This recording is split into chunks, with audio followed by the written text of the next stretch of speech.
जय श्री कृष्णा। राधे राधे। आप सभी को कार्तिक मास 2025 की ढेर सारी शुभकामनाएं। प्रिय श्रोतागण, आज अश्विन पूर्णिमा है और इसी के साथ कार्तिक स्नान का शुभारंभ हो रहा है। आपको हम प्रतिदिन अपने इस चैनल पर कार्तिक मास महात्म्य का श्रवण कराएंगे। यह महात्म्य भगवान ब्रह्मदेव द्वारा देव ऋषि नारद को सुनाया गया है। यही एकमात्र लिखित वर्णन है इस महात्म्य और इसका श्रवण आप पूरे कार्तिक मास करेंगे। इसमें 34 अध्याय है। इन अध्यायों को हम आने वाले कुछ दिनों में पूरा करेंगे। इस वर्ष पूर्णिमा 2 दिन है।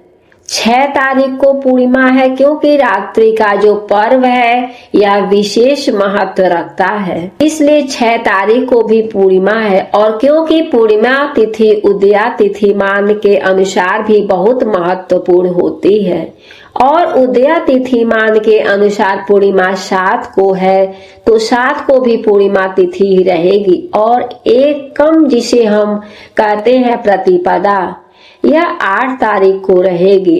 आज हम भगवान श्री हरि विष्णु का ध्यान करते हुए प्रथम अध्याय से आरंभ करेंगे। प्रथम अध्याय आरंभ करते हैं। आपसे निवेदन है कि यह पावन कार्तिक मास महात्म्य का अध्याय का वीडियो है, तो कृपया वीडियो को एक बार लाइक अवश्य कर दीजिएगा। कार्तिक स्नान फल लाइक अवश्य कर दीजिएगा।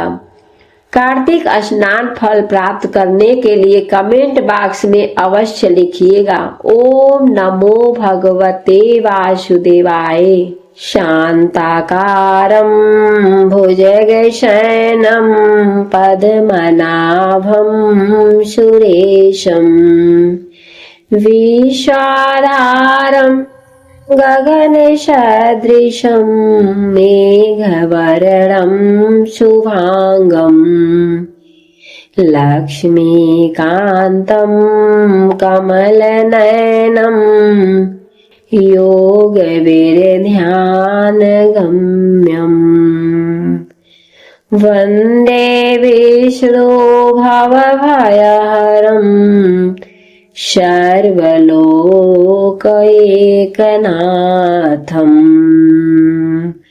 बोलिए प्रेम से विष्णु भगवान की जय। माता लक्ष्मी जी की जय। श्री कृष्ण भगवान की जय। तुलसी माता की जय।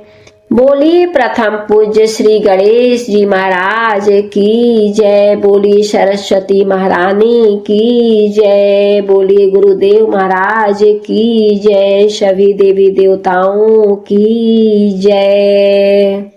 आइए सुनते हैं कार्तिक मास महात्म्य पहले अध्याय की कथा। श्री सुत जी ने 88,000 सनकादिक ऋषियों से कहा, अब मैं आपको कार्तिक मास की कथा विस्तार पूर्वक सुनाती हूँ, जिसका श्रवण करने से मनुष्य के सभी पाप नष्ट हो जाते हैं और अंत समय में वैकुंठ धाम की प्राप्ति होती है। सुत जी ने कहा, श्री कृष्ण जी से अनुमति लेकर देवर्षि नारद के चले जाने के पश्चात सत्यभामा प्रसन्न होकर भगवान श्री कृष्ण से बोली, हे प्रभु, मैं धन्य हुई, मेरा जन्म सफल हुआ। मुझे जैसी त्रैलोक सुंदरी के जन्मदाता भी धन्य है, जो आपकी 16,000 स्त्रियों के बीच में आपकी परम प्यारी पत्नी बनी। मैंने आपके साथ नारद जी को वह कल्प वृक्ष आदि पुरुष विधि पूर्वक दान में दिया, परंतु वही कल्प वृक्ष मेरे घर लहराया करता था। यह बात मृत्यु लोक में किसी स्त्री को ज्ञात नहीं है। हे त्रिलोकीनाथ, मैं आपसे कुछ पूछने की इच्छुक हूँ। आप मुझे कृपया कार्तिक महात्म्य की कथा विस्तार पूर्वक सुनाइए, जिसको सुनकर मेरा हित हो और जिसके करने से कल्प पर्यंत भी आप मुझसे विमुख न हो। सूत जी आगे बोले, सत्यभामा के ऐसे वचन सुनकर श्री कृष्ण ने हंसते हुए सत्यभामा का हाथ पकड़ा और अपने सेवकों को वहीं रुकने के लिए कहकर विलास युक्त अपनी पत्नी को कल्प वृक्ष के नीचे ले गए। फिर हंसकर बोले, हे प्रिय, 16,000 रानियों में से तुम मुझे प्राणों के समान प्यारी हो। तुम्हारे लिए मैंने इंद्र एवं देवताओं से विरोध किया था। हे कांते, जो बात तुमने मुझसे पूछी है उसे सुनो। एक दिन मैंने श्री कृष्ण तुम्हारी सत्यभामा इच्छा पूर्वक के लिए गरुड़ पर सवार होकर इंद्रलोक जाकर कल्प वृक्ष मांगा। इंद्र द्वारा मना किए जाने पर इंद्र एवं गरुड़ में घोर संग्राम हुआ और गौलोक में भी गरुड़ जी गौओं से युद्ध किए। गरुड़ की चोंच की चोट से उनके कान एवं पूंछ कट कर गिरने लगे, जिससे 3 वस्तुएं उत्पन्न हुई। कान से तंबाकू, पूंछ से गोभी और रक्त से मेहंदी। इन तीनों का प्रयोग करने वाले को मोक्ष नहीं मिलता। तब गौओं ने भी क्रोधित होकर गरुड़ पर वार किया, जिससे उनके 3 पंख टूटकर गिर गए। इनके पहले पंख से नीलकंठ, दूसरे से मोर और तीसरे से चकवा चकवी उत्पन्न हुए। हे प्रिय, इन तीनों का दर्शन करने मात्र से शुभ फल प्राप्त हो जाता है। यह सुनकर सत्यभामा ने कहा, हे प्रभु, कृपया मुझे मेरे पूर्व जन्मों के विषय में बताइए कि मैंने पूर्व जन्म में कौन कौन से दान, व्रत, जप नहीं किए हैं। मेरा स्वभाव कैसा था, मेरे जन्मदाता कौन थे और मुझे मृत्यु लोक में जन्म क्यों लेना पड़ा। मैंने ऐसा कौन सा पुण्य कर्म किया था जिससे मैं आपकी अर्धांगिनी हुई। श्री कृष्ण ने कहा, हे प्रिय, अब मैं तुम्हारे द्वारा पूर्व जन्म में किए गए पुण्य कर्मों को विस्तार पूर्वक कहता हूँ, उसे सुनो।